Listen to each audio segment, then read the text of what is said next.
விஜய் வாங்குகிற ஓட்டு எல்லாருக்கும் பாதிப்பு இருப்பது உங்களுக்கு பாதிப்பு வராதா?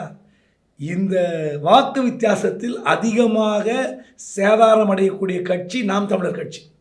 வேறு எதுவுமே கிடையாது. அவர் என்னோட சொல்லிக்கலாம், தற்காலிக வெற்றிக்காக நிரந்தர தோல்வி அடைய மாட்டேன், நிரந்தர வெற்றி பெறுவேன், அதுக்காக தான் தற்காலிக தோல்வி, என்ன டைலாக் வேணால் பேசுங்க. எந்த கட்சியும் தனித்து போட்டிட்டு வெற்றி பெற்றதாக வரலாறே கிடையாது. தனித்தே அப்படியே போட்டிட்டு வாக்கு சதம் உயர்ந்ததும் கிடையாது. இது யதார்த்தம். அப்படி இருக்கும்போது மீண்டும் ஒரு தனித்து போட்டி வாய்ப்பே இல்லை.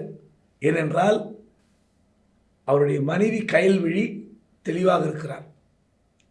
அண்ணா அப்படி தான் பேசுவார், கூட்டணி அமைப்பார், 10-15 எம்எல்ஏ இந்த முறை இடம்பெற போகிறோம், அண்ணன் தலைமையில் சட்டமன்றத்தை கலக்கப் போகிறீர்கள்.